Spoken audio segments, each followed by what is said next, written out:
Ensoftec has developed a series of videos for the selection and design of stormwater management facilities for land disturbance projects.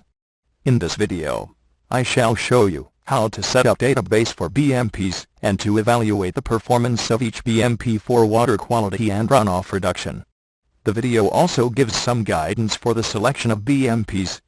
It is expected that you are familiar with the Department of Conservation and Recreation, or the DCR, regulations and specifications for each BMP type. Some definitions would still be in order. The DCR defines site as the land or water area, where any facility or land disturbance activity is physically located. This includes adjacent land used or preserved in connection with the facility. On the other hand, Virginia Department of Transportation or VDOT defines site as the actual proposed land disturbance area and areas acquired in support of the project. Make sure that you are in compliance with the requirements of the agency approving your project. The Department of Conservation and Recreation requires that all discharge computations are done using an RCS runoff curve number method. Therefore, you need to be familiar with the land use types and soil types.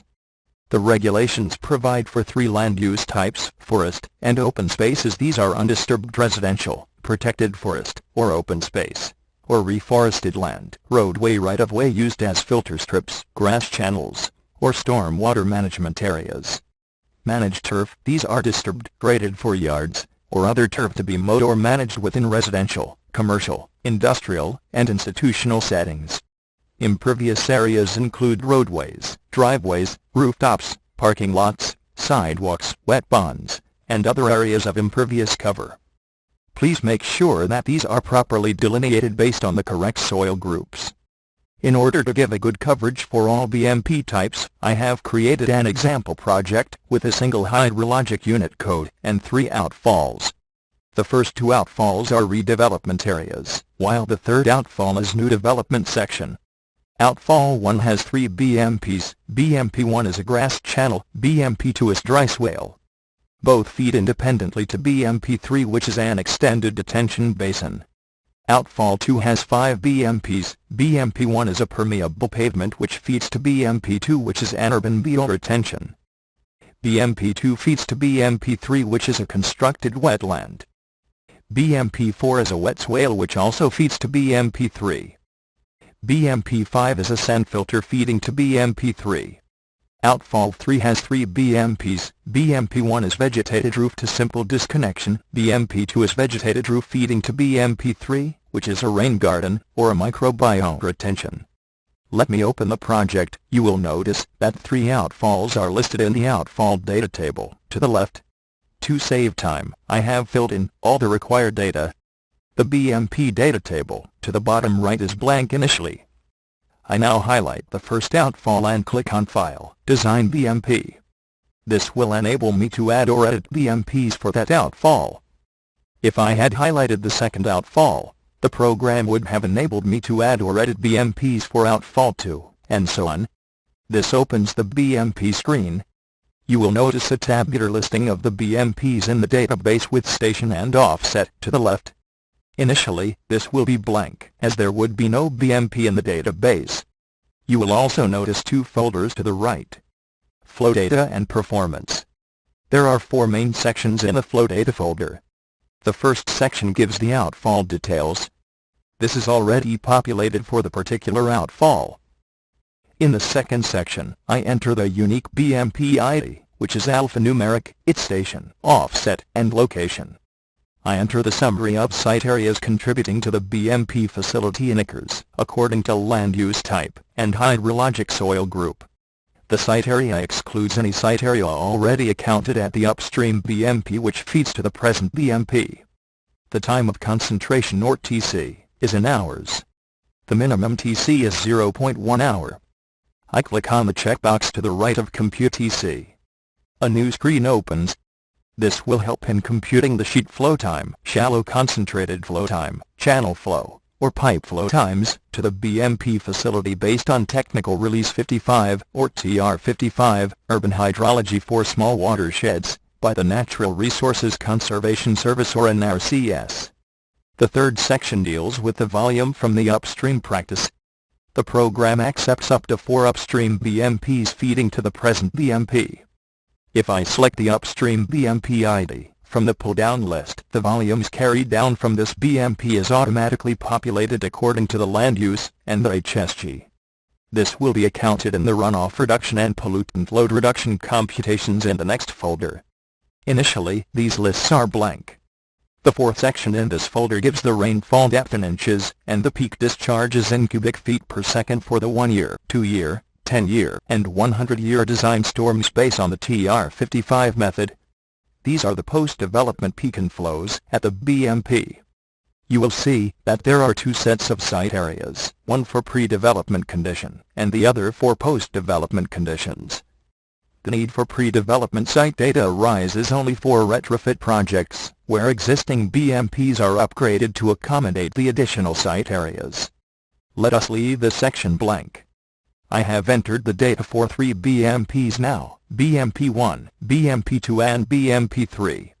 You will see these records in the table to the left.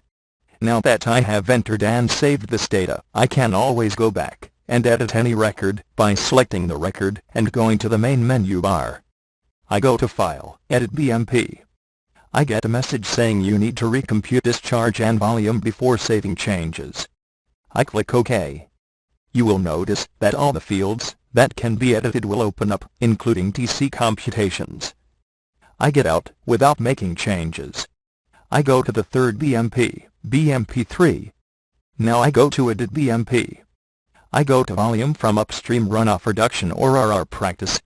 There are 2 upstream BMPs for BMP3, BMP1 and BMP2. I select these from the pull-down list in column 1.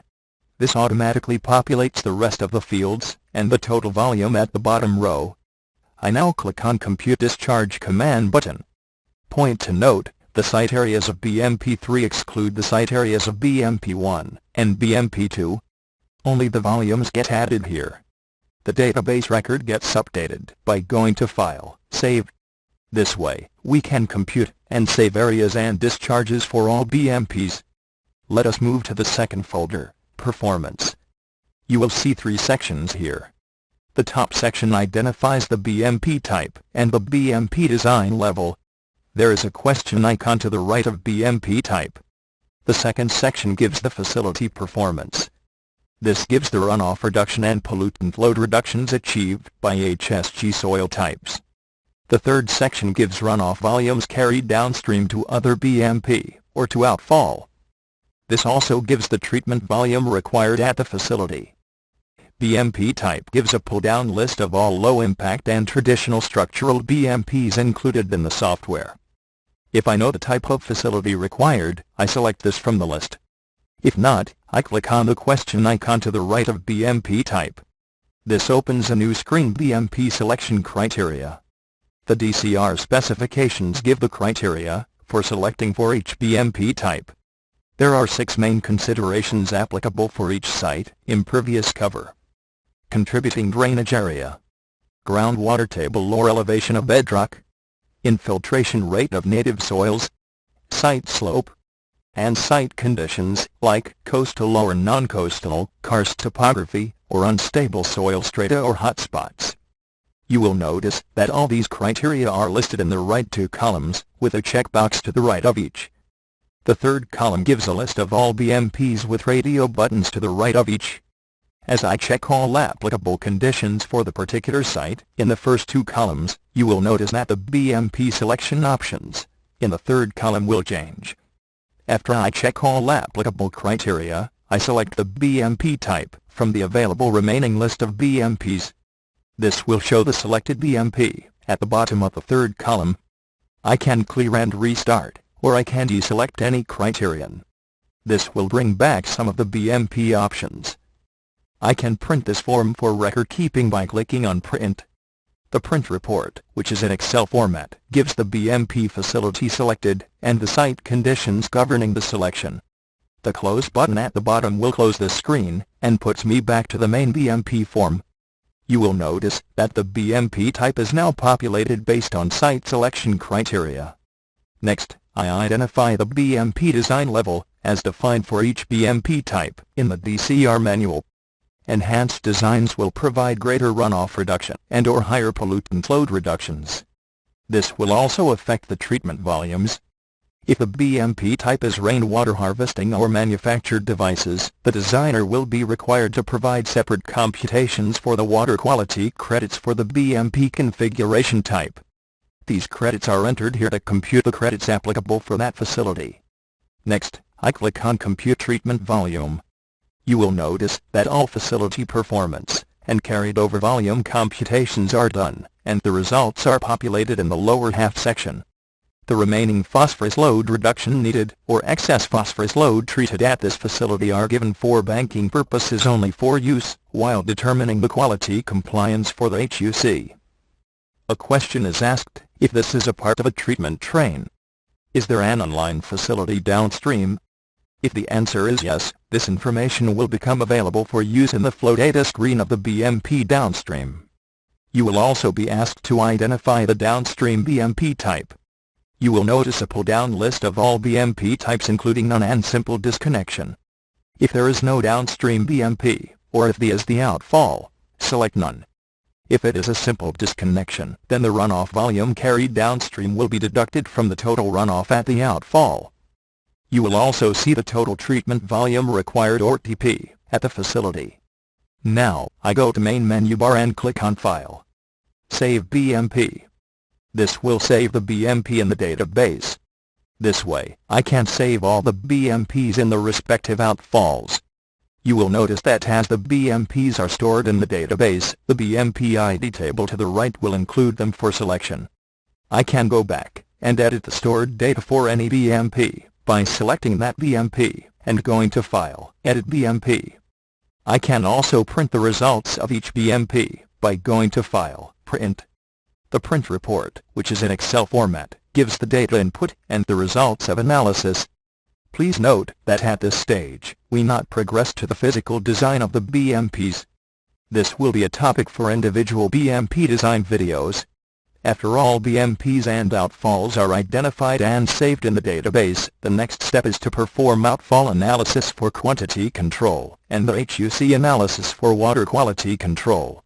This will be the topic for the next video.